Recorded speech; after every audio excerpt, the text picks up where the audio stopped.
Alhamdulillahi Rabbil Alamin. Alhamdulillahilladzi arsala rasulahu bil huda wa dinil haq liyuzhirahu 'alad dini kullih wa kafa billahi syahida. Asyhadu an la ilaha illallah wahdahu la syarikalah wa asyhadu anna Muhammadan abduhu wa rasuluh la nabiyya ba'd. Puji syukur kehadiran Allah atas limpahan rahmat dengan mengucapkan alhamdulillahi rabbil alamin. Bersalawat kepada Nabi dengan mengucapkan Allahumma salli ala Muhammad wa ala ali Muhammad fil alamina innaka hamidum majid. Ya ayyuhan nasu taqu rabbakumul ladzi khalaqakum min nafsin wahidah wa khalaqa minha zawjaha wa batha minhuma rijalan katsiran wa nisaa'a wattaqullaha alladzi tasaaluna bihi wal arham innallaha kana 'alaikum raqibah. Bapak Ibu sekalian yang berbahagia, bagaimana kabarnya di maghrib ini? Sehat? Sudah makan semua? Kalau belum makan, makanlah dulu, biar tak sakit kepala awak. Baik, di maghrib hari ini, atau di maghrib ini kita akan coba mengkaji bareng-bareng. Ada beberapa hal di dalam Al-Quran, begitu juga dalam hadis Nabi. Setidaknya di dalam ayat Al-Quran itu, ada 4 karakter atau sifat orang-orang jahiliyah. Dalam hadis Nabi juga ada 4 karakter setidaknya yang diriwayatkan oleh Abu Malik, karakter atau sifat orang-orang jahiliyah. Yang sifat-sifat jahiliyah ini masih diadopsi oleh sebagian kalangan pada masa saat ini. Maka disebut dengan new jahiliyism, atau bahasa lainnya neo jahilism, atau bahasa lainnya jahiliyah modern atau jahiliyah gaya baru. Jadi kalau ada namanya neo khawarij, sekarang ada namanya neo jahiliyah. Jahiliyah gaya baru atau jahiliyah modern. Sebelum kita bahas, saya mengungkap satu pepatah yang ditulis oleh seorang profesor Dr. Naquib Al-Attas. Beliau berkata begini dalam syairnya itu. Kata beliau, Muslim terikat belenggu kafir, akhirat luput, dunia tercicir. Budaya jahil luas membanjir, banyak yang karam tiada tertaksir. Ini bukan pantun, tapi puisi kalau tak salah. Barus dan singkel, pasai dan ranir, silam ditelan masanan mangkir. Lupa jawaban dihafal mahir, bagi menangkal mungkar dan nangkir. Nah, ini satu tulisan yang dikemas oleh Profesor Dr. Sayyid Naquib Al-Attas, orang Bogor yang sekarang tinggal di Malaysia. Dinukil dalam kajian Dr. Associate Profesor Dr. Samsudin Arif dari INSIS. Kemudian yang di bawah naungan Profesor Dr. Hamid Fahmi Zarkasi.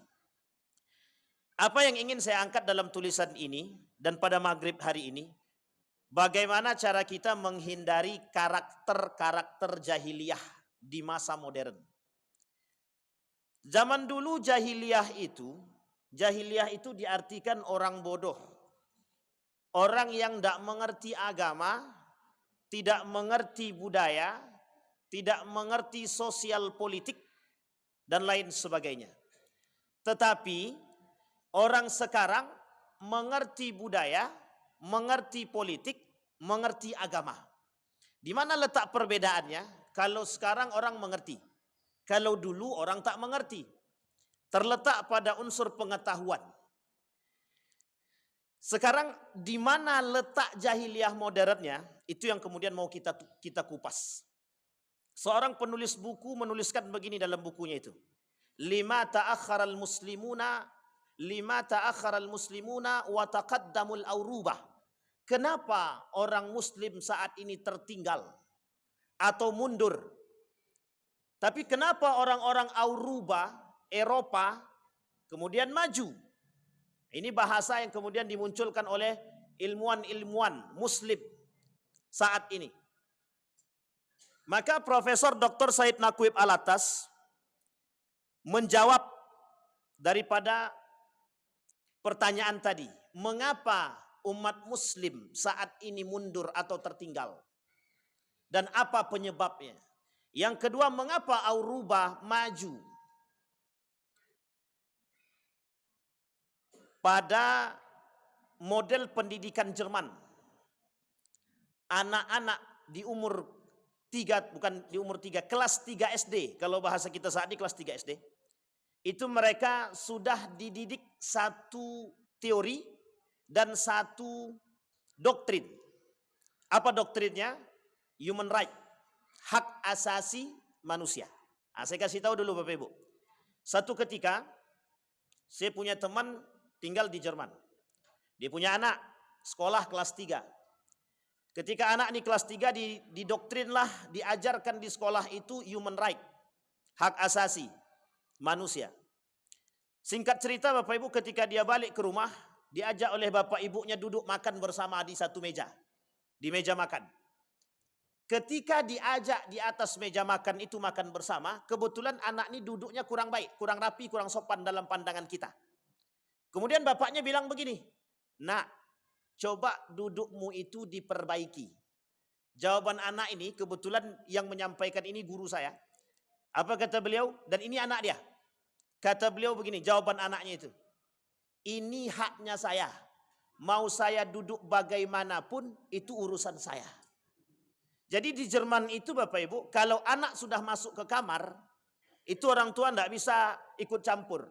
Kalau orang tua ikut campur, kalau dilaporkan kepada, kalau bahasa kita polisi, itu anak itu bisa ditangkap. Orang tuanya bisa ditangkap. Karena mengganggu hak kebebasan orang. Sampai di sini paham ya Bapak Ibu? Ini model berpikir. Yang itu kemudian diadopsi Pak. Yang bergaya berpikir seperti ini diadopsi ke negara kita. Republik Indonesia. Maka ada muncul tulisan itu, kenapa umat Muslim itu mundur tertinggal? Kata Said Naqib Alatas itu jawabannya menukil daripada pemahaman beliau. Ada para ulama yang bilang begini, karena masalah ekonomi. Yang kedua ada yang bilang karena masalah politik. Bahkan orang-orang militer mengatakan ini masalah militer. Lemahnya militer, lemahnya politik, lemahnya juga ekonomi. 2025 ada misi yang disebut dengan Asia Pacific Rebalance. Ini ada kaitannya dengan perang militer. Ada kaitannya dengan perang militer antar berbagai macam negara di Asia. Namanya Asia Pacific Rebalance. Yang ketika itu Barack Obama mau ikut tapi nggak jadi. Sudah turun duluan. Singkat cerita Bapak Ibu, kata Profesor Dr. Said Naqib Alatas, bukan itu masalah kita hari ini. Permasalahan kenapa umat Islam mundur ada pada dua aspek, kata beliau. Yang pertama itu terletak pada masalah pendidikan. Yang kedua itu terletak pada masalah ilmu dan pengetahuan. Ini keterbelakangan kita Pak. Kalau bahasa lainnya loss of adab namanya. Hilang adab, hilang akhlak, hilang mental, hilang karakter, hilang etika, dan lain sebagainya. Baik etika budaya, etika politik, etika sosial, dan lain sebagainya, kita kehilangan itu semua. Beliau mengatakan itu pendidikan. Bagaimana hari ini Bapak Ibu boleh melihat bagaimana unsur pendidikan saat ini. Itu Bapak Ibu bisa menilai sendiri. Bagaimana model sistem pendidikan yang setiap tahun kita akan berubah tergantung penguasa. Kurikulumnya akan berubah. Dan tidak punya kurikulum yang istiqomah kalau bahasa baiknya. Atau kita nggak punya kurikulum yang baku begitu. Dulu orang Jepang belajar ke Indonesia kurikulum. Tapi sekarang tidak ada. Kita terbalik, kita yang belajar ke sana. Singkat cerita kembali kepada masalah tadi. Kata beliau itu masalah pendidikan yang pertama. Permasalahan pendidikan. Yang kedua permasalahan pengetahuan atau ilmu. Bahasa ini itu pernah terjadi pada masa para ulama dahulu. Perang antara Imam Al-Ghazali dan juga Imam Ibn Rusdi. Yang kemudian kelak dalam tulisan itu saling serang. Imam Al-Ghazali menyerang Ibn Rusdi dalam tulisan bukunya At-Tahafut Al-Falasifah. Membongkar kesesatan atau membantah ilmu filsafat. Kemudian kata Ibn Rusdi membantah bantahan atas tuduhan Imam Al-Ghazali. Imam Ghazali bilang filsafat itu tidak penting. Justru mengantarkan manusia kepada akal saja. Kata Imam Ibn Rusdi tidak. Akal itu penting. Justru dengan akal itu nanti perkembangan itu pasti terjadi. Jadi dua-duanya sama-sama betul atau sama-sama salah. Kalau ada yang berani menyalahkan berarti lebih pintar dari Ibn Rusdi. Kedua-duanya salah apa betul? Nah, itu belum tahu Pak. Kebenaran mutlak di tangan Allah. Artinya kedua-dua itu bisa betul dan kedua-duanya bisa salah. Kenapa Ibn Rusdi kemudian membantah tulisan tersebut? Ada alasan. Kata Ibn Rusdi, kita harus punya akal untuk cerdas. Kata Imam Al-Ghazali, akal itu kalau semakin ditinggikan, itu akan semakin melebih Pak. Sehingga mohon maaf, kenapa Imam Ghazali pindah menjadi tasawuf atau menjadi seorang yang sufi? Itu karena dalil itu tadi. Karena alasannya dia tidak mau terlalu meninggikan akal. Tidak mendapat ketenangan hati. Tapi justru Ibn Rusdi ketika mati dalam keadaan terasingkan di kampungnya. Ketika dibuat fitnah oleh sekelompok ilmuwan Eropa. Gara-gara ilmunya. Sehingga ilmu yang diberikan oleh Ibn Rusdi itu diselewengkan oleh orang-orang ilmuwan Eropa. Bahasa itu kemudian disebut dengan menghilangkan nilai-nilai agama dalam ilmu. Apa yang terjadi saat ini itu dia. Ilmu yang berkembang saat ini itu nilai-nilai agama yang terkandung di dalam ilmu tersebut dihilangkan secara perlahan. Hari ini kita digeserkan dari nilai-nilai dan norma. Sehingga nilai-nilai dan norma-norma tersebut itu hilang dari ilmu yang kita dapat. Dan ini Bapak Ibu, itu adalah program yang dibangun oleh kaum orientalis untuk merusak kita. Nah, ini bagian daripada apa? Tradisi jahiliyah. Apa namanya? Tradisi jahiliyah. Di dalam Al-Quran itu, terdapat 4 karakter jahiliyah. Karakter yang pertama, Zannul Jahiliyah namanya. Dalam surat Ali Imran ayat 154. Allah berkata begini. Wa ta'ifatun qad ahammatuhum anfusahum yazunnuna billahi ghairal haq. Zannal jahiliyah yaquluna hal lana minal amri min syai'. Qul innal amra kullahu lillah. Ini apa kaitannya? Ini kaitannya dengan perang Uhud. Ini kaitannya dengan perang Uhud. Jadi ketika dalam perang Uhud itu orang munafik buat rusuh. Apa rusuh yang dia buat? Mengambil harta rampasan, kemudian mengajak pemanah-pemanah yang ada di Bukit Rumat untuk ikut turun mengambil harta rampasan. Ketika harta rampasan itu mereka turun semua, ketika mereka mengambil harta rampasan yang saat ini menjadi kuburan syuhada itu, makam syuhada yang berada di samping masjid syuhada itu, di situ berkumpul umat muslim mengambil harta rampasan. Ketika sedang berkumpul datang para musuh. Kafir Quraisy, Hindun DKK. Hindun dan kawan-kawan. Itu DKK namanya. Dari depan, belakang, kiri, kanan semua mengepung. Posisi ini Bapak Ibu, itu disebutkan di dalam Al-Quran. Apa yang disebutkan oleh Allah di dalam Al-Quran? Allah katakan ketika itu orang-orang yang beriman, Allah tanamkan keimanan, ketenangan, kekuatan, kedamaian dalam hati mereka sehingga terhindar dari rasa takut. Tapi kemudian ada kelompok yang kedua yang disebut dengan kelompok munafik. Orang munafik yang tadi memberikan kekacauan kepada umat muslim, mereka dilanda rasa takut, khawatir, gelisah, cemas. Kenapa mereka cemas? Karena kecemasan mereka terhadap terhadap kehidupan mereka. Ini kami bakal mati atau tidak? Sehingga ketika mereka cemas, khawatir, mati mereka bukan mati dalam keadaan syahid. Sementara orang yang beriman karena ketenangan, kekuatan, karena kedamaian, keimanan mereka kepada Allah, mati dalam keadaan syahid. Itu udah pasti otomatis masuk surga. Singkat cerita Bapak Ibu, apa yang dilakukan oleh orang-orang jahiliyah ketika itu? Orang-orang munafik ketika itu, orang-orang Yahudi ketika itu. Mereka berpikir, berprasangka kepada Allah bahwa Allah ini dan Rasulnya tidak benar. Apa maksudnya tidak benar?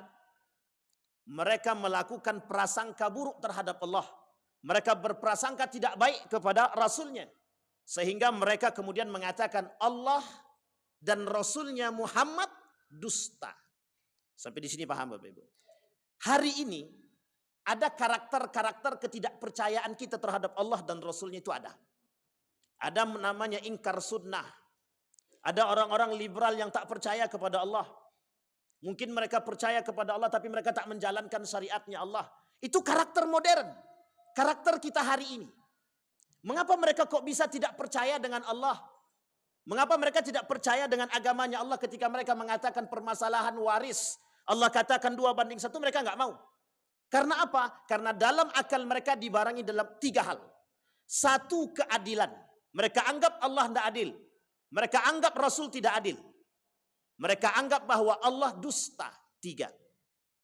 Apa yang ada dalam pikiran mereka sama seperti apa yang ada dalam pikiran kaum orientalis untuk merusak kita. Dan kaum orientalis turunkan ilmu itu kepada generasi-generasi muslim yang belajar ke sana. Apa yang mereka lakukan? Bahasa lainnya cuci otak. Apa yang terjadi pada mereka? Kita tidak mengatakan diskriminasi ilmu, bukan. Dan kita tidak menolak ilmu yang lain. Tetapi kita ingin katakan orang-orang yang kemudian meninggikan akal yang disebut dengan kelompok rasionalis itu akan menjadikan akal Tuhan bagi mereka. Sampai di sini paham Bapak Ibu? Itu bahasanya saat ini. Kalau ilmu agama itu justru akan menghilangkan perkembangan peradaban. Jadi agama harus disingkirkan dulu. Biar kalau sudah berkembang baru agama masuk. Terbalik. Jadi kita tidak tahu lagi bahasa ilmu, bahasa agama itu kita nggak tahu. Sampai sini paham Bapak Ibu ya? Baik. Itu tradisi jahiliyah. Orang jahiliyah zaman dulu itu mereka nggak ngerti, nggak tahu. Yang mereka sembah apa? Mereka paganisme. Agama mereka Yahudi, Kristen, paganisme. Agama paganisme ini apa? Menyembah berhala yang mereka buat sekeliling Ka'bah mereka sembah. Kalau mereka bosan mereka hancurkan, kemudian mereka bangun yang baru. Itu yang terjadi pada siapa? Kepada umatnya Nabi Musa dan Harun. Ketika Nabi Musa diangkat ke atas untuk mengambil regulasi agama tentang ketauhidan, tinggal Harun. Mereka katakan kami bosan dengan keadaan seperti ini. Kami bosan dengan keadaan seperti ini. Singkat cerita apa yang terjadi? Harun didiskriminasi. Apa yang terjadi? Para orang-orang yang ada di sekitar itu, pengikut Harun ketika itu berubah haluan. Yang tadinya menyembah Allah, kemudian berbalik menyembah patung, binatang. Sampai di sini paham Bapak Ibu? Gaya berpikirnya itu. Sekarang sama. Mungkin orang-orang yang tak beriman merasa bosan dengan keimanan mereka. Atau merasa bosan dengan keislaman mereka. Karena mereka menganggap tidak ada inovasi dalam agama. Bahasa ini kemudian dinalar oleh akal. Betul. Tidak ada inovasi dalam agama itu. Sehingga muncul inovasi-inovasi yang baru dalam beragama. Mohon maaf. Contohnya Islam. Agama moderasi. Islam Nusantara. Dan lain sebagainya. Oh, kita harus sampaikan. Karena ada proyek di balik itu yang harus disampaikan. Untuk mengatakan kepada manusia, apa yang Anda pakai jangan Anda bawa ke sini. Anda orang timur jangan bawa ke sini. Mohon maaf, bukan timur ya, Timur Tengah. Ini budaya Timur Tengah jangan dibawa ke sini. Sehingga dikatakan bahwa kerudung itu budaya Arab. Jilbab itu dianggap sebagai budaya Arab. Sehingga apa yang mereka lakukan? Dalam gaya berpikir mereka dengan nalar akal mereka itu budaya yang harus diadopsi. Yang tidak boleh diadopsi. Ini perang budaya namanya. Sampai di sini paham Bapak Ibu? Baik, itu yang pertama. Ini agak-agak ringan atau berat? Kita ringankan habis ini. Tenang Bu. Artinya yang pertama itu Ada orang-orang yang berprasangka kepada Allah dengan prasangka yang tidak baik. Banyak Bapak Ibu orang-orang yang berprasangka kepada Allah dengan tidak baik. Mereka su'uzan kepada Allah. Mereka berkata bahkan Allah itu tidak adil terhadap mereka. Allah tidak adil terhadap orang-orang yang lain. Mohon maaf, ketika kita mengatakan umat muslim masuk surga, non-muslim masuk neraka, Umika nggak terima. Apa alasan tidak terima? Sama-sama manusia, tolak ukurnya kan kebaikan. Ini yang kemudian menjadi masalah kita hari ini Bapak Ibu. Karena bahasa kebaikan menuju Tuhan yang satu hanya cara untuk menuju Tuhannya saja yang berbeda. Oh, itu bahasa yang paling mudah dicerna oleh akal, tapi bahasa yang paling merusak akidah. Kita ulangi sekali lagi. Menuju Tuhan yang satu hanya saja butuh metode yang berbeda-beda, cara yang berbeda-beda. Saya tak mau ungkit agama yang lain, tapi begitu bahasa di dalam agama. Laqad kafara alladziina qalu innallaha tsalitsun tsalatsa. Kafir kata Allah, masuk neraka. Laqad kafara alladziina qalu innallaha tsalitsun tsalatsa. Itu udah jelas tuh. Sudah pasti masuk neraka, dan mereka kafir yang mengatakan bahwa Allah itu 3. Kan enggak mungkin. Dan ini bahasa, Pak. Artinya, sekalipun cara yang mereka anggap untuk menempuh Tuhan yang satu, tapi ingat dulu ini bahasa siapa? Orang kafir turun surat Qul ya ayyuhal kafirun, apa sebab turun?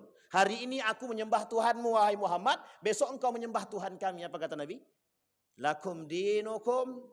Jelas Pak, zaman dulu jelas dengan model seperti ini, akidahnya jelas. Agamamu, agamamu, agamaku, agamaku. Sekarang tidak. Dianggap semua agama betul. Jadi nalar logika ini memberikan kebebasan bagi setiap orang untuk memunculkan aliran apapun. Termasuk aliran sesat. Dan nggak perlu dikaji itu. Dah sekian banyak orang yang mengkaji aliran sesat yang terbaru saat ini. Itu hampir setiap media bahas aliran sesat, aliran sesat. Tapi kenapa harus dikaji? Kenapa harus disampaikan? Biar tak tertipu.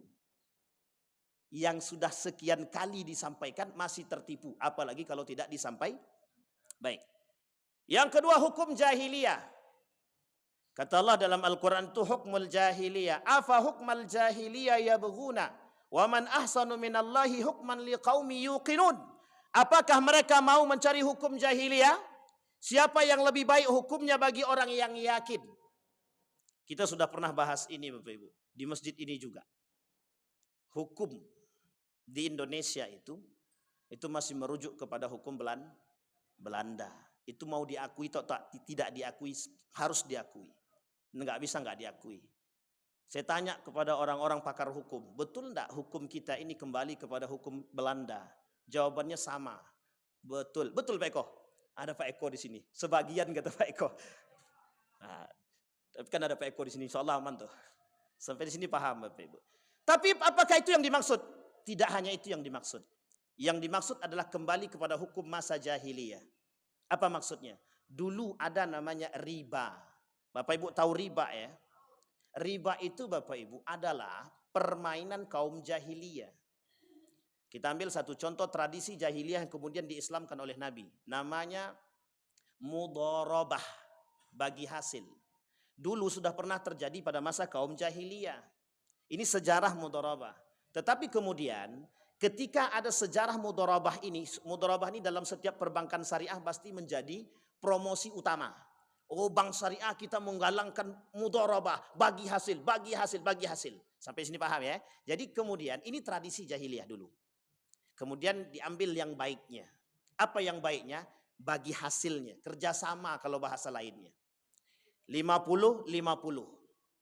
Tetapi bahasa promosi ini hanya berlaku bagi mereka yang usahanya sudah berjalan dengan mapan. Kalau yang masih baru nggak mungkin mudharabah. Itu mustahil bagi bank memberikan itu. Kenapa? Mereka nggak mau. Itu resikonya tinggi. Kembali kepada masalah jahiliyah tadi. Riba itu masa jahiliyah. Sehingga disebutkan riba jahiliyah. Dan ini sebuah tradisi. Pertanyaannya tradisi ini sampai sekarang masih ada apa tidak? Oh, apalagi sekarang berkembang. Karena apa? Semakin mudah. Yang tadinya bunga banknya masih 0 sampai 5% bisa diturunkan menjadi 0, sekian persen. Bapak Ibu saya kasih tahu di Cina itu, di bank Cina itu anak-anak Cina, anak-anak muda Cina itu wajib berdagang.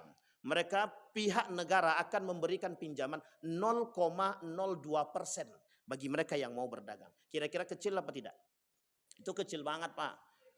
Sampai sini paham ya Bapak Ibu? Baik. Dan itu tradisi yang tidak bisa dihilangkan sampai saat ini. Kenapa tak bisa dihilangkan? Dengan dalih yang lain. Banyak alasannya. Kami butuh motor, Ustaz. Kami butuh mobil, Ustaz. Kami butuh ini. Ustaz. Sekarang pertanyaannya, ada enggak bank syariah sekarang? Sekarang kalau ada bank syariah, kenapa enggak pindah ke bank syariah? Sama aja, bukan masalah sama aja. Kalau Anda berani pindah ke bank syariah, setidaknya Anda sudah menjalankan hukum syariat itu. Itu pertama. Susah ribet, ini bukan masalah susah ribetnya. Anda mau masuk surga apa neraka, itu saja. Tidak ada yang lain, tidak ada.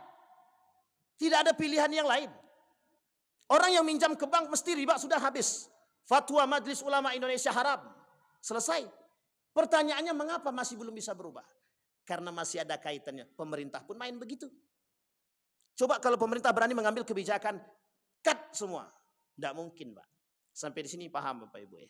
Ini permainan. Di sini baru ada unsur politiknya. Akhirnya tradisi menjadi besar. Hukum itu berlaku. Baik.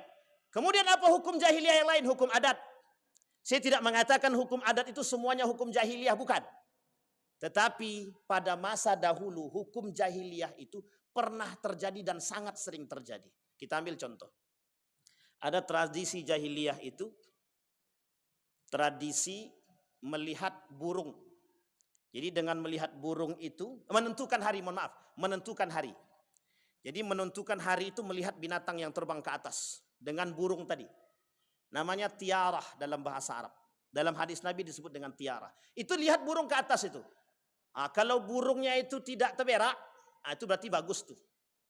Atau burung ini sedang melintas, ini hari bagus. Sampai di sini paham. Dan ini tradisi ini masih ada sampai saat ini. Mohon maaf, yang pengen nikahin anak, kalau masih melihat dengan hari, hari, apa bahasa Jawanya itu? Apa? Apribon, tak apalah itu pokoknya. Aprimbon. Ya itulah pokoknya. Kemudian wage. Ya itulah pokoknya. Legi. Kalau nikahnya di bulan ini nanti sial nih nikahnya nih. Allah. Masih kita dapatkan di daerah-daerah, bahkan mohon maaf di kota pun masih ada. Tradisi adat kami begitu. Harus nengok masa, harus nengok bulan. Bulan apa? Saya kira bulan Arab, ternyata bukan. Masih bulan, mohon maaf, bulan Jawa.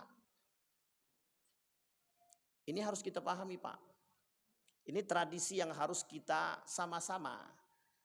Jangan pernah mempercayai hal demikian. Itu tradisi jahiliyah.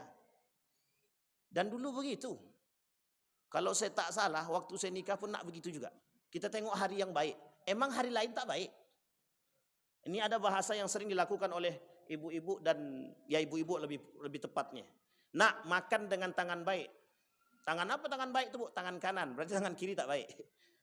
Jadi tak usah punya tangan kiri, potong saja. Karena tangan kiri tak. Ini bahasa yang cukup salah menurut saya, Bapak Ibu. Kenapa saya katakan salah? Tangan dua-dua ini baik, hanya saja fungsinya berbeda. Tapi jangan pernah katakan makan dengan tangan yang baik, berarti tangan kiri tak baik.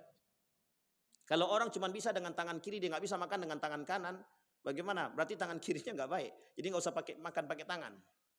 Artinya bahasa ini kemudian yang pernah sering kita dengar. Dan ini menjadi sebuah tradisi. Bahasa ini menjadi sebuah tradisi. Sampai di sini paham ya Bapak Ibu? Baik. Yang ketiga, permasalahan hukum Bapak Ibu. Hukum jahiliyah itu permasalahan yang sangat kompleks dalam kehidupan. Ketika kita kembali kepada, mohon maaf, ketika kita meninggikan hukum syariat, kita meninggikan hukum agama, kemudian kita rendahkan di antara hukum-hukum manusia, itu bahasa lainnya adalah kita sedang berpegang teguh pada hukum jahiliyah. Sampai di sini paham? Ketika hukum agama dijadikan sandaran, tetapi kemudian ada sekelompok orang yang ingin mengangkat hukum-hukum di antara hukum agama. Ada hukum positif, kemudian ada hukum adat, yang kemudian dijadikan sandaran untuk menentukan hukum, bukan hukum agama. Ini yang kemudian keliru. Dan dulu begitu keadaannya. Sekarang seharusnya bagi seorang mukmin atau muslim sudah tidak lagi menggunakan metode demikian. Sampai di sini paham Bapak Ibu? Yang ketiga, tabarrujal jahiliyah. Waqarna fi buyutikunna wa la tabarrajna tabarrujal jahiliyah. Jahiliyatil ula wa aqimnas shalah. Ini mak-mak yang suka berdandan. Itu kalau berdandannya macam-macam, tengok aja Pak. Kalau dia pakai kerudung melilit ke leher sampai tercokik lehernya, itu udah jelas tuh. Diambilnya jadi mohon maaf Bapak Ibu ya, dipakai kerudungnya itu, panjangnya tak tahu berapa meter itu. Dililitkan kepala sampai entah kapan habisnya kain tuh. Sampai di sini kita sering melihat ini Bapak Ibu. Modelnya itu sekarang itu kan model jilbab itu berkembang. Tapi jangan membuat. Yang sebenarnya yang dipermasalahkan bukan masalah jilbabnya. Yang dipermasalahkan dalam ayat ini adalah bagaimana perempuan itu berdandan untuk siapa. Oh dia berdandan untuk suaminya. Oke, tak ada masalah. Tapi zaman dahulu, perempuan-perempuan itu berdandan untuk menarik perhatian kaum Adam. Zaman dahulu. Sehingga mohon maaf, jual beli wanita itu sangat-sangat laku pada masa itu. Kita ambil contoh masa kerajaan Roma. Itu paling laku. Untuk menggait seseorang itu butuh wanita. Untuk meloloskan satu kegiatan itu butuh wanita. Dengan apa caranya? Perempuan tadi berdandan. Sehingga ketika berdandan itu bisa menarik hati seorang laki-laki tadi. Dan ini menjadi sebuah tradisi. Kita ambil contoh. Perempuan saat ini, jangan ada tersinggung ibu-ibu. Itu banyak kita temukan. Untuk melobi satu orang, itu butuh wanita. Kalau harta, kuasa itu tidak ada masalah. Tapi perempuan itu bisa meluluhkan hati manusia. Perempuan, ini khususnya bagi kaum Adam. Rajin dia sholat. Ketika didekati perempuan cantik, lemah iman itu, yakin saya. Kau mau ndak? Perempuan nih, ndak mau aku. Ndak ada. Itu belum lihat. Kalau sudah datang di depan mata, setiap hari ketemu, hilang cerita itu. Iya kata ibu tuh. Curiga kita. Baik. Sampai di sini paham ya Bapak Ibu ya. Baik. Nah, itu disebut dengan tabarrujal jahiliyah. Jangan berdandan. Ibu-ibu berdandanlah yang baik. Berdandanlah sewajarnya. Mohon maaf, jangan pakai bedak menor. Jangan pakai pakaian ya Allah, ya Rabbi, ya Rahman. Dia pakai jilbab, tapi mohon maaf, pahanya menjerit. Dia pakai pakaian rapi, pakaiannya juga gamis. Tapi gamis yang nemplek. Tahu Bapak Ibu gamis nemplek itu? Kasihan mata kaum Adam itu, kasihan. Tak dipandang rugi, dipandang dosa, kata Ustaz Latif. Pilih yang mana bapak-bapak? Tutup Pak, tutup mata itu balik. Pakai kacamata hitam. Biar nggak kelihatan. Wala yubdina zinatahudna illa ma zahara minha. Artinya perempuan, ini sekarang ada kaitannya dengan kesombongan. Tabarrujal jahiliyah itu ada kaitannya dengan kesombongan. Ini saya sudah pernah sampaikan juga. Ada namanya kelompok ibu-ibu sosialita. Ini kalau ada di Masjid Nurul Yakin, bapak-bapak cepat doakan. Doakan biar cepat tobat. Itu ibu-ibu sosialita, itu tidak ada tujuan lain selain dari pamer itu. Yang tidak suka tidak apa-apa. Itu tidak ada tujuan lain selain daripada pamer. Apa yang mereka pamerkan? Emas berlian. Di leher. Di tangan kalung. Sekian gram. Bawa tas. Tas mahal puluhan juta. Tujuannya apa? Pamer. Tidak ada yang lain. Satu ketika saya pernah ngisi kajian di ibu-ibu sosialita. Tidak ada satupun yang bawa Honda. Semuanya bawa mobil. Kecuali saya. Awak tok yang pakai Pak. Yang lainnya pakai mobil. Dan saya bilang ini tanda akhir zaman. Saya bilang sama ibu-ibunya, salah satu tanda akhir zaman itu manusia muncul berlomba-lomba untuk mencari kekayaan. Hubbud dunya. Dan mohon maaf, tanafusud dunya.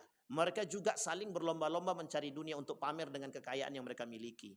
Dan itu menjadi sebuah kehidupan. Dan yang paling berbahaya lagi dari kaum-kaum seperti ini adalah mereka tidak mau berbaur dengan orang-orang yang rendahan dari mereka. Dan itu yang disebut dengan konglomerasi, sistem konglomerasi. Apa itu? Yang kaya harus kaya, yang miskin harus miskin. Yang kaya berbaur dengan yang kaya, yang miskin berbaur dengan yang miskin. Sehingga yang terjadi apa? Diskriminasi. Sampai di sini paham Bapak Ibu? Baik. Yang terakhir yang keempat. Disebut dalam Al-Quran itu hamiyatul jahiliyah. Apa disebut dengan hamiyatul jahiliyah? Fanatisme golongan dan menolak kebenaran kelompok lain. Ini tidak ada kaitannya menyinggung siapapun, tapi cuma membacakan daripada ayat Al-Quran. Kata Allah, salah satu karakter orang-orang jahiliyah itu ketika itu adalah mereka fanatisme terhadap apa? Terhadap golongan mereka, terhadap nasab mereka, terhadap mereka menolak kebenaran-kebenaran yang lain. Ini Bapak Ibu saya kasih tahu biar kita adem sedikit. Siapapun mereka, siapapun itu gelarnya, apapun itu, apa namanya itu? Kalau orang Medan itu Sibolga, kemudian Hutapea, Marga ya, Marga namanya, Marga. Kemudian ada namanya Alaidrus, ini garis keturunan Nabi ya, Habaib dan lain sebagainya. Pokoknya Bapak Ibu, ada orang fanatik terhadap NU salah. Fanatik terhadap Muhammadiyah salah. Fanatik terhadap ini kita bilang aja langsung. Ini kan fanatik. Fanatik ini berbahaya, dampaknya berbahaya. Mereka tidak akan menerima kebenaran yang lain itu nggak akan terima. Tidak akan mereka terima. Karena bagi mereka kalau sudah fanatik itu penyakit yang timbul dalam hati adalah membenarkan kelompok sendiri, menyalahkan kelompok yang lain. Itu sudah mesti begitu. Itu hukum fanatik. Fanatik yang benar itu adalah menjalankan nilai-nilai yang terkandung dalam organisasi tersebut dan berlapang dada dengan kebenaran yang lain. Andai kata itu sebuah kebenaran. Sampai di sini paham ya Pak Ibu. Tapi sekarang ini menonjolkan nasabnya masing-masing. Tolong yang cinta kepada para habaib cintalah, tapi jangan berlebihan. Yang cinta kepada marga cintalah, tak ada masalah, tapi jangan berlebihan. Yang cinta pada kelompok cintalah, tapi tak usah berlebihan. Sampai di sini paham? Karena ada kaitannya, ada. Apa dampak perbuatan itu ketika fanatisme ini kemudian dibalut atau kemudian ditanam atau kemudian dijaga oleh mereka, itu akan merusak. Kita ambil contoh Quraisy. Quraisy itu tidak akan menerima golongan yang lain yang lebih rendah daripada mereka. Mereka nggak akan terima. Umar bin Khattab dari Bani Adi itu tidak pernah diterima oleh Bani Quraisy, itu nggak pernah diterima. Nggak pernah. Dari keluarganya Abu Talib, dari keluarganya Abu Lahab, dari keluarganya Abu Jahal, dari keluarganya Abu Qasid, Abu Hisham, tidak. Karena apa? Mereka menganggap keluarga, turunan, nasab, kunyah daripada Umar bin Khattab ini tidak ada sama sekali berharganya di hadapan mereka. Kenapa? Karena dianggap orang-orang rendahan. Dianggap orang rendahan. Dan ini menjadi masalah. Apa masalahnya? Masalah yang timbul adalah kita merendahkan orang lain. Oh ini kalau bupatinya bukan dari golongan kami salah nih. Sampai di sini paham? Sama itu yang dilakukan oleh kaum Yahudi. Makanya kaum Yahudi kenapa tidak terima ketika Nabi Muhammad SAW jadi Nabi? Salah satu alasan kebencian mereka adalah karena dia bukan dari golongan kaum Yahudi atau kaum Israel. Itu alasan yang lain. Dan termasuk alasan yang paling kuat karena Nabi Muhammad bukan dari golongan mereka. Tapi kalau dari golongan mereka akan nurut. Akan mau. Sampai di sini paham Bapak Ibu ya? Baik. Nah kemudian Nabi mengatakan, arba'un fi ummati minal amri al-jahiliyah la yatruknahudna. Kata Nabi, kelak di akhir zaman itu kata Nabi, ada 4 daripada karakter atau sifat jahiliyah yang terus mereka perturutkan. Dan mereka tidak mau meninggalkan itu. Sampai nanti kata Nabi. Yang pertama al-fakhru fil ahsab. Membanggakan jasa, kelebihan dan kehebatan nenek moyang. Nenek moyang kami dulu begini. Ini ada Pak? Ada. Kata dia ketika sedang memotong hewan kurban itu. Kepala itu harus dibagi kepada jagal. Nenek moyang dulu begitu. Dia ikutilah itu. Padahal itu salah. Itu salah. Kemudian apa yang mereka lakukan? Yang mereka lakukan mereka ikuti. Ketika kita memberikan kebenaran kepada mereka, mereka tolak. Nenek moyang kami dulu tidak begini. Kami mengikuti nenek moyang kami dahulu. Nenek moyang kami dahulu lebih berharga dan lebih pintar daripada yang sekarang. Nah, ini bahasanya Bapak Ibu. Sehingga tradisi jahiliyah, tradisi zaman dahulu itu lebih dipegang daripada zaman sekarang. Apakah mereka tidak pernah mempelajari? Mungkin mempelajari. Ada dua kemungkinan di sini Bapak Ibu. Ketika tradisi orang-orang dahulu, bisa jadi kita yang sekarang salah paham terhadap memahami tradisi yang mereka bangun. Bisa jadi memang tradisi yang mereka bangun salah karena belum sampainya pengetahuan. Itu sangat mungkin. Tetapi ketika sesuatu yang tidak mereka ketahui sampai ke tangan mereka, itu tidak bisa dihakimi. Artinya, sekalipun dia salah, tapi karena ketidaktahuan itu dimaklumi. Tetapi kalau mereka sudah tahu, tapi mereka menjalankan yang salah, di sini kemudian yang menjadi masalah. Sehingga tradisi yang kedua, sehingga pemahaman yang kedua itu adalah bisa jadi kita yang salah dalam memahami tradisi orang-orang terdahulu. Orang-orang terdahulu, jika kita menganggap orang terdahulu itu mengerti, berarti kita yang salah paham. Jadi ini yang penting untuk kita pahami. Yang kedua kata Nabi, watta'nu fil ansab, mencela nasab atau garis keturunan. Nah, ini yang terjadi saat ini Bapak Ibu. Dalam tulisan lain itu begini. Yang satu mengatakan begini, ada masalah ekonomi belum selesai, masalah pendidikan belum selesai, masalah politik carut marut dan lain sebagainya. Tapi kemudian muncul masalah agama tentang masalah nasab yang kemudian tidak berkesudahan. Sampai sini paham ya Bapak ya? Lihat, ini kasus yang saat ini kita hadapi.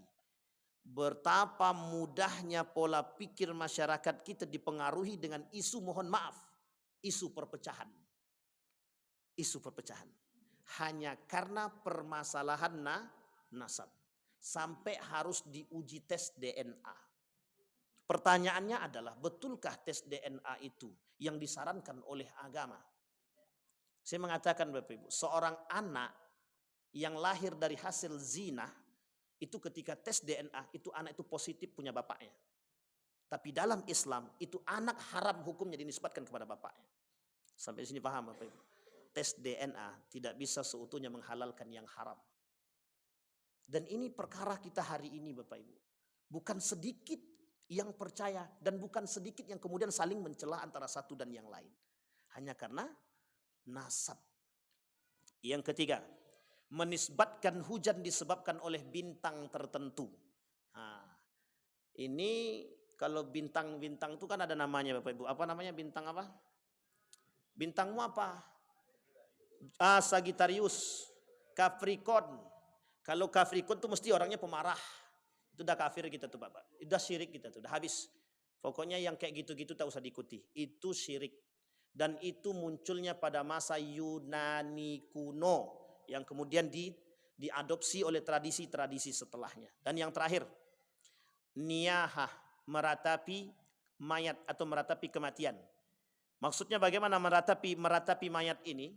Ini kemudian sudah pernah disampaikan oleh Nabi dalam hadisnya. Ada seorang perempuan yang dilaknat oleh Allah karena mereka meratapi kematian suaminya yang berlebihan. La'anallahu zawaratul kubur. Allah melaknat wanita-wanita yang ziarah kubur. Hadis ini itu khusus bagi perempuan dengan sebab turutnya adalah perempuan yang datang ke kuburan kemudian meratapi yang mati itu jenazah tersebut dengan berlebihan. Sehingga Nabi melihat perempuan tersebut kemudian Nabi katakan la'anallah zawaratul kubur. Nabi melaknat perempuan-perempuan yang ziarah kubur. Tenang ibu-ibu. Hadis ini terkait dengan sebab. Apa sebabnya? Ketika itu Nabi melihat seorang wanita datang ke kuburan menangis meratapi. Kemudian Nabi katakan orang itu kata Nabi akan kalau seperti itu gayanya itulah yang dilaknat oleh Allah Subhanahu wa ta'ala. Tapi kemudian Aisyah pernah datang kepada Nabi untuk melihat pamannya, kemudian hadis yang lain, kemudian Nabi membolehkan bagi Aisyah untuk ziarah kubur. Itu dalil yang kedua bahwa perempuan itu boleh ziarah kubur. Saya kira itu saja, mudah-mudahan bermanfaat bagi kita semua. Mudah-mudahan bisa menjadi tuntunan bagi kita untuk mendapatkan hikmah dari segala perbuatan. Insya Allah menjadi orang-orang yang saleh dan salehah. fa'tabiru ya ulil absar la'allakum tuflihun. Assalamualaikum warahmatullahi wabarakatuh.